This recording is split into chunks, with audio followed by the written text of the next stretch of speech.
কিছুদিন আগে আমরা জানতে পেরেছি যে কোনো প্রাণী অথবা কোনো কীট যার সাথে মানুষ জাতির সবচেয়ে বেশি মিল আছে সেটা হলো পিঁপড়া। মানুষের মতো পিঁপড়ারাও তাদের মৃতদেহ কবর দেয়। তাদের সমাজে সব ধরনের কাজ ভাগ করে দেয়া হয়। তাদের আছে ম্যানেজার, সুপারভাইজার, শ্রমিক ইত্যাদি। তারা নিজেদের মধ্যে কথাবার্তাও বলে। তারা বেশ উন্নত উপায়ে যোগাযোগ করে থাকে। তারা বাজারের মতো জায়গায় পণ্য বিনিময় করে,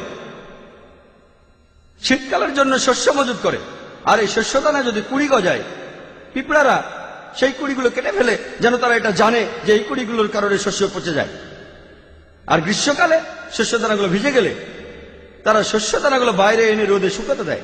অনেকে হয়তো দেখেছেন পিঁপড়া রোদের আলোর কাছে শস্যদানা আনছে শুকানোর জন্য, যেন তারা জানে বাতাস আর্দ্র হলে শস্যদানাগুলো ভিজে যায় আর এতে করে শস্যদানা পচে যায়।